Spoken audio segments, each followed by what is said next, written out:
Greetings, 757. I'm Sean Avery, President and CEO of the Hampton Roads Workforce Council, and you're listening to ThinkHire, a podcast brought to you by the Hampton Roads Workforce Council. Every month, we bring you engaging conversations with workforce development professionals in our region, and today we're talking all things maritime. I'm pleased to have two workforce experts to tell us everything we need to know about this in-demand industry. My good friend Bill Crow, president of the Virginia Ship Repair Association, and one of our very own, Michelle Olsen, Maritime Workforce Training Program Manager here at the Hampton Roads Workforce Council. Thank you both for joining us today. Thank you very much for having me over. Okay, this should be pretty fun. Bill, the maritime industry, it's a major industry here in Hampton Roads. It's driving a lot of what we're doing, but there's a lot of job seekers in the region that really don't know what opportunities exist in the maritime industry. Tell us a little bit about what's involved in the maritime industry. I know you're shipbuilding, ship repair, but you've got your hands in a lot of things. Yeah, I've said I spent 30 years in the Navy and then retired and have stayed here, and I'm now running the president of the Virginia Ship Repair Association. Maritime, what gets me is that whether you want to deny it or embrace it is neither here nor there, but we are the water, and the water is maritime, and the water is where it all is wrapped around, okay, both on the shipping side, and of course David White with regards to the Virginia Maritime Association, and then the marine terminals and everything that exists here. That's one facet of it. The other facet of it is something that I really take pride and privilege and pleasure of being in this position, which is the ship repair that you can see out. As a matter of fact, when I look at you, I can see it going on right over here, which is huge. And so many people drive across the Berkeley Bridge every day, and they don't necessarily know or understand what they see or what they're looking at. And that is one of the things that we want to try to open their eyes upon and enhance awareness of this region with regards to that. But then if you go up the channel and around the bend, you also have Newport News Shipbuilding and some other ship repair yards that have come into being up there that are also members of the association. The build side is huge. It's got a very stable, steady upward trend in regards to aircraft carriers and submarines that the Navy will be building. So Newport News has certainly got workforce development challenges that exist there. And with regards to the repair industry of who we are, just to make the distinction, we are the arm that does the repair for the conventional fossil fuel surface ships of the United States Navy. That's primary our customer, and that's who we represent as the association. The thing about our industry is so many times it's unrecognized, and in many cases it's unappreciated. And we as Americans should very much appreciate it, because between the commercial vessels that are fixed in our ship repair yards, the commercial vessels that are modernized, the commercial vessels that we work on each and every day, but most importantly, which the vast majority of our work is Navy. Some of it is Coast Guard, some of it is MIRAD, some of it is Marine Military Sea Lift Command. So there's a good portion of it that's government. But what that does for the nation and what it does for us as Americans is it keeps those ships modernized and ready to go to sea at their maximum readiness, so that we are putting those sailors, those cuttermen, those merchant marines on those ships to actually go to sea in the best possible way that they can, and in the event something were to happen, that they would end up surviving it and being able to come home on those platforms. The industry is very impactful from an economic standpoint. Just so you'll know, I think it's about $8.3 billion in regards to the economic impact of what it has in the region. $3.2 billion, I believe, is wrapped up in salaries. There's about 60,000 folks that are work across the maritime industry in all facets of it, in all levels. And the other part of it is the average salary for a shop level and below, so get this if you want to, is $90,000. Wow. Very nice. Okay, now, part of that, I don't want that to be a misnomer. Oh boy, I want to go do that because I'm going to make $90,000. You won't start out as a basic, helper and working your way up at actually making, but you'll make a good salary. You'll make well above, even as a helper, you will make well above what you would make a minimum wage across the region here. So the pay is very good. I'm not going to try to lie to you and sweeten the pot that some of it's hot, it's dirty, it's in confined spaces in many instances. But what it does and what people need to realize is if you're a part of the industry, you're a national security asset, because without them, we would have nothing. Our ships would not be ready. They would not be good. These people do heavy lifting every day.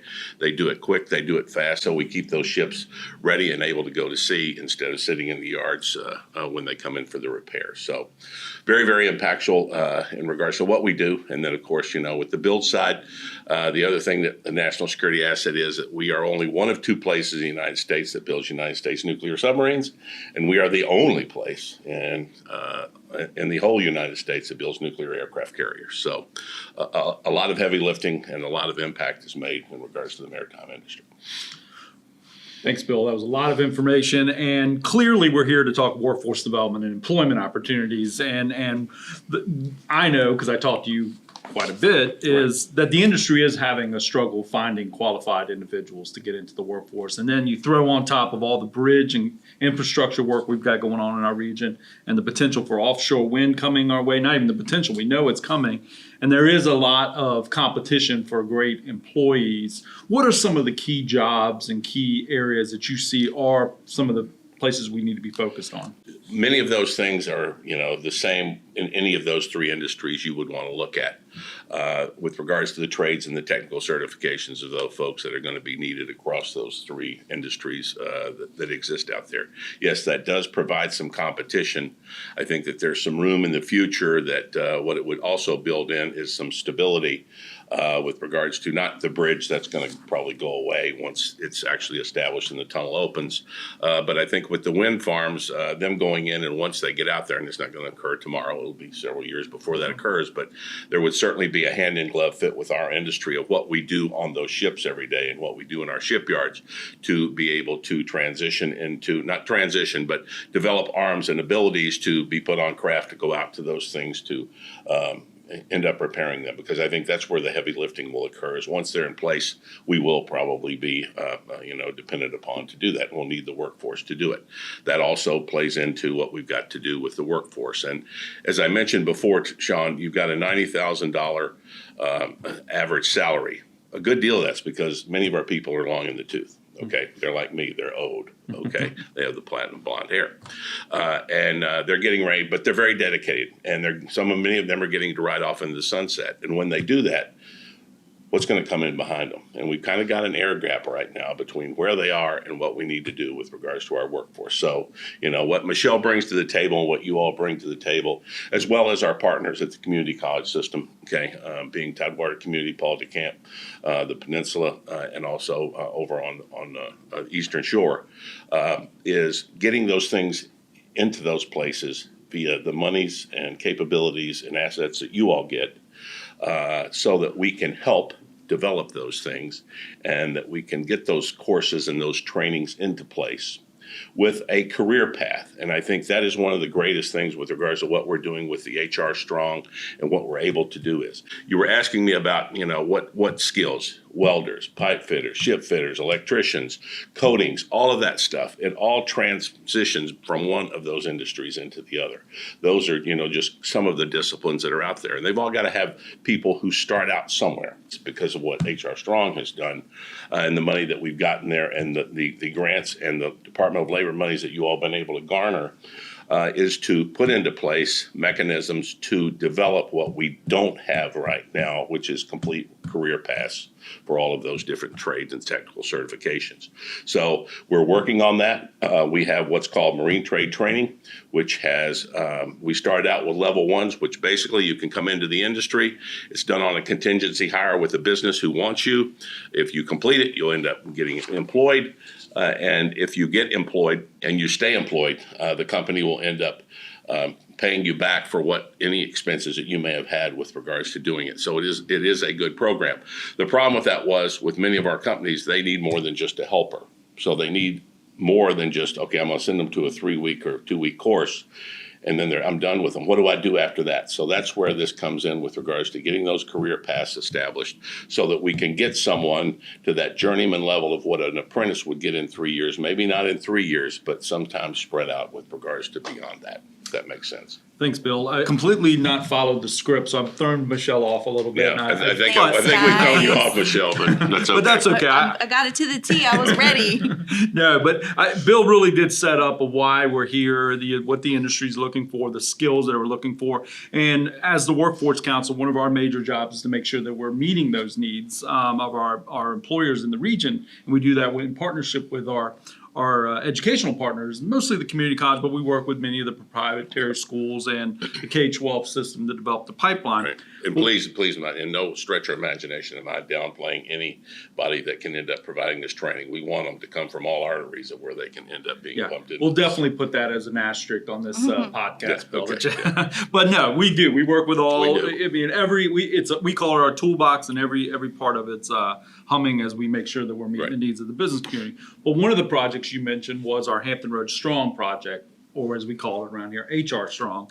And just to give it a little background, it was initially funded by the governor's office. So we've got to thank the governor for providing some seed funds to really pilot this project, which is really building off of the MTT or the Maritime training program that you mentioned with the community college. And with that program, we got to bring on Michelle, Me again. who is going to tell us a little about HR Strong and what you're seeing with the project and really how are we meeting the needs of the industry. So HR Strong is really just the funding, the scholarship for the opportunity for the students to do an NTT training course. So welding has been our most popular, but we do support the other trades that Bill talked about, pipe fitting, structural fitting, outside machinist.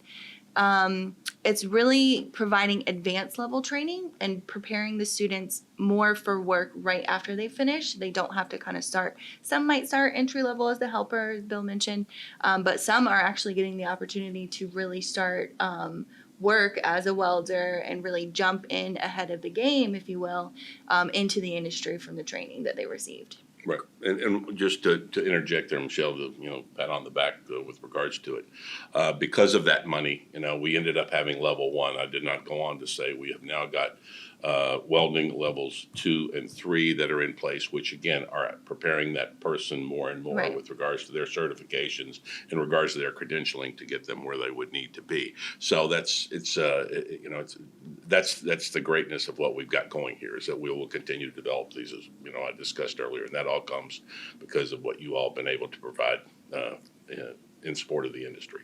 Thanks, Bill.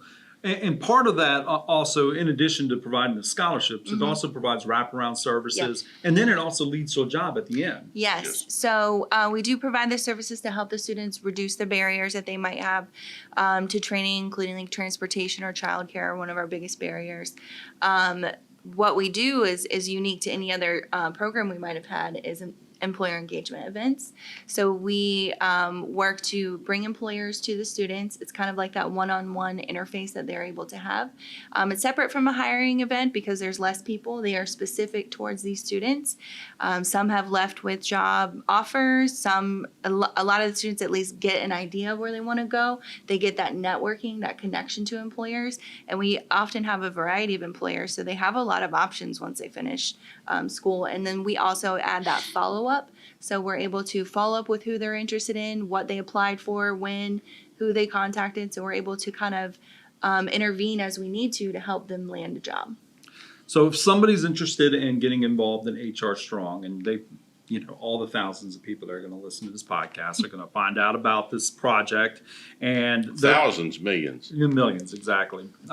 So how do they get involved in this? Who should they? Don't give out your cell phone number or anything like that. But how should they get involved for this effort? So we are moving away from HR Strong, and we're expanding more to just the general marine trade training in the maritime industry.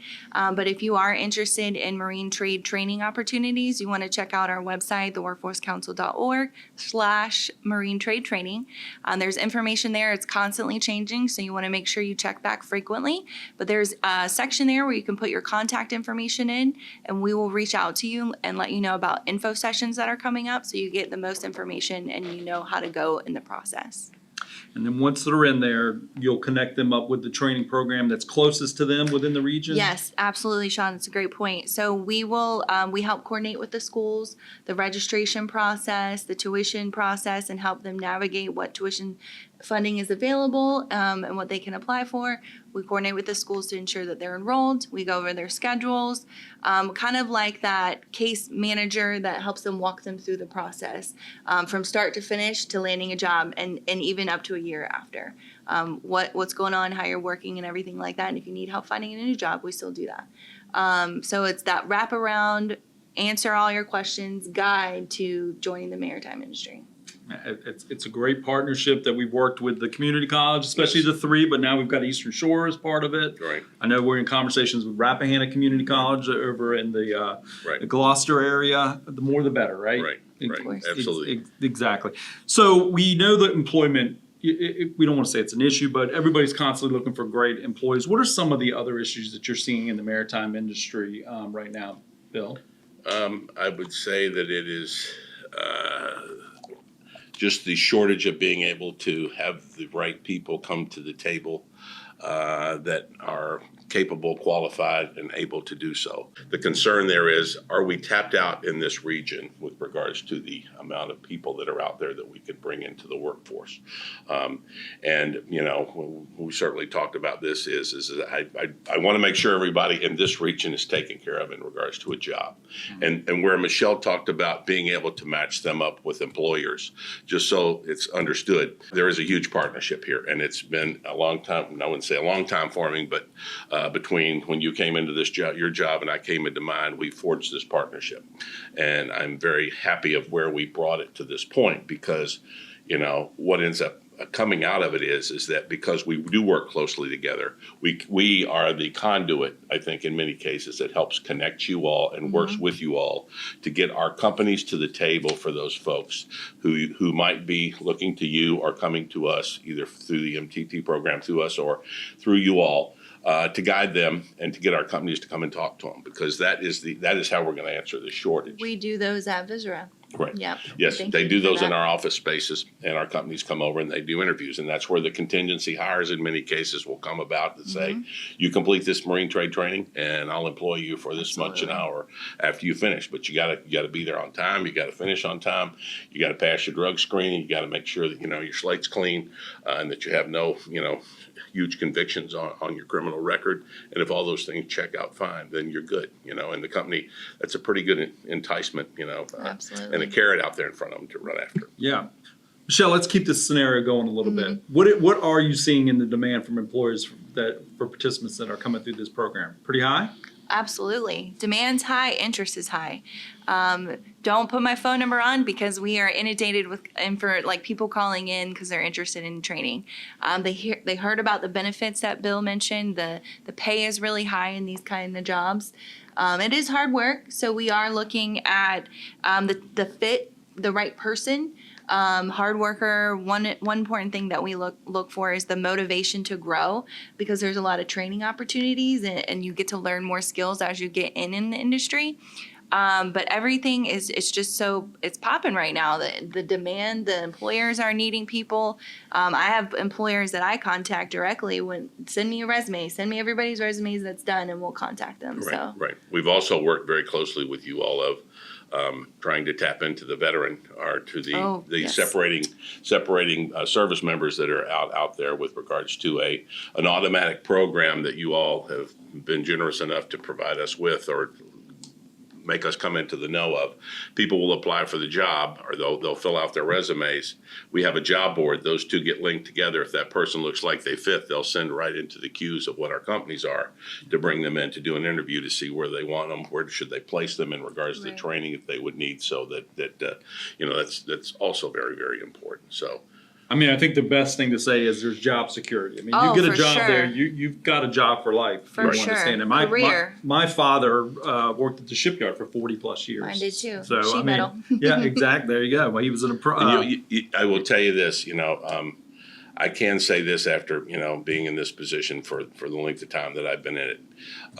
It is a very tight knit, very close armed embracing each other in regards to an industry. Yeah, they're competimates and they're frenemies. But when it comes down to it, you come to one of our luncheons or you come to any event that we may throw as the association, it's like a family reunion because they've all been around each other. They all know each other. Their integrity, their word, what they say, and how they do things is all something that makes a big difference. And that carries over in regards to the future, as you were talking about with, the Newport News legacy that continues to build on and on between the families and between the generations that have been over there. The same thing exists, I think, on this side with regards to it. So that's the good part about it. And I think, it's just all a good thing. The partnership is huge. It's great. And I'll say, if you go back, if you want to listen to some of our past podcasts, we did talk about the Women in Skill Careers grant that we have, Yes. which is trying to get females involved into Yes. the maritime industry, which has been very successful, great partnership. But we've also been very successful in really engaging other partners to grow this ecosystem. And we got the Good Jobs Challenge grant, for those that don't know or listening. It was an $11 million grant that we got from the U.S. Department of Economic Development to really grow our ecosystem beyond just HR Strong. It's building off the HR Strong project, but it's sending us into North Carolina. It's taking us over to the Eastern Shore. We're going to try to do some things out in Petersburg.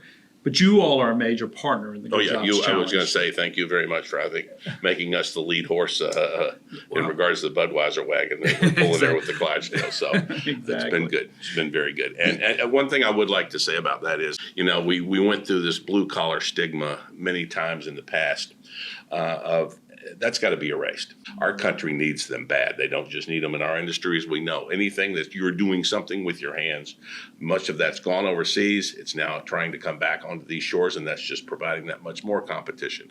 So I think where we've got to stress this is shift the paradigm from, if you want to go to college, don't get me wrong. I mean, that's we have the greatest university system in the world, in the United States of America.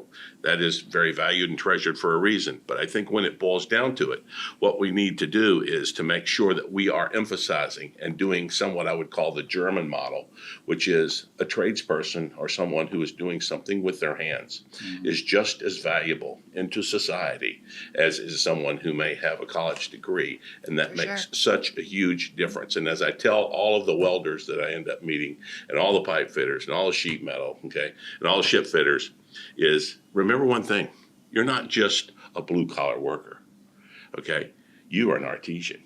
I try to stress to them, what you're doing is you're a national security asset. Polish your nails on your chest a little bit, feel good about what you do. Yeah, absolutely. And that's really why the Workforce Council is so embedded in the maritime industry. With our Good Jobs Challenge grant, we're working with the Navy now. They're making strategic investments in our ecosystem and working with our K-12 system to develop pipelines to change that mindset that skilled trades is not something you want to get into. It actually is career opportunities that are available. We're even saying some of those blue collar jobs are becoming green collar jobs because with the offshore wind industry coming online. So I think we're coming up on the end of our discussion around maritime.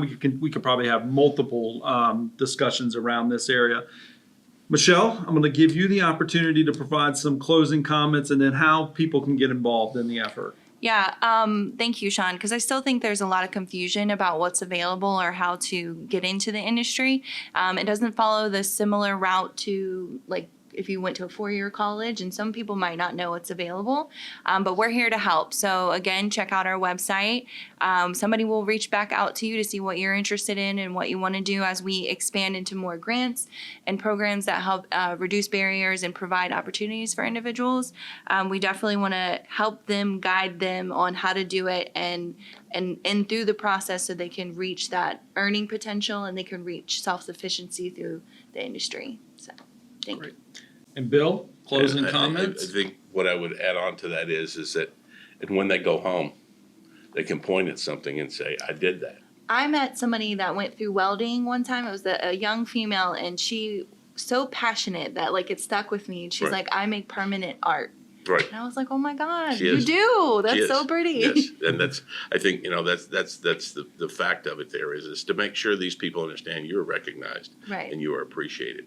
And the thing that I would steer people to, if you are interested, you can come to our website, Virginia Ship Repair. There are testimonials out there by many of I think we've got probably 20 or so that are out there, that we've got people that are actually in our companies working every day, and they are describing how proud and passionate and productive they are, and how proud they are of what they do, which would entice you, I think, if it doesn't pull on your heartstrings and something ends up being wrong with you. But I think those would be the things that, if we can do, is understand that in coming into this position, it's not going to be easy. And nothing in life, if it's worth it, as my grandmother used to say, is easy, and it's not. You've got to start out and you've got to work hard. But as you work hard and you put that effort in regards to it, and you know that that's where you want to go, and you've got a career path, and this is my map. And this is also how I can get it paid for, which is what you all help out with tremendously, not just for the student, but also for the companies, because many of them are small businesses that don't sit on a huge cash flow. That makes an enormous difference in regards to what we are. So It really does. And even bottom line is it's a national defense. Right. You're helping the country. You're really helping Security us of the grow. country, yes. You're helping our region grow. You're getting to work on the water. You're getting ready to do something you enjoy. Like you said, it's an artist Right. thing. Yeah. I mean, you enjoy what you're doing. So, well, again, I appreciate you both taking the time today. Yeah, I really don't do anything except talk. You did a great job of that. Definitely Michelle, did. you did well. For me, thanks. Well, I appreciate both of you providing some great insight into the industry and our region, and I thank you all for listening today. Go back and check some of our other podcasts out, and be sure to check us out next month when we discuss our DE&I in the workplace. And thanks for tuning in, and this is ThinkHire. Thanks. Thank you.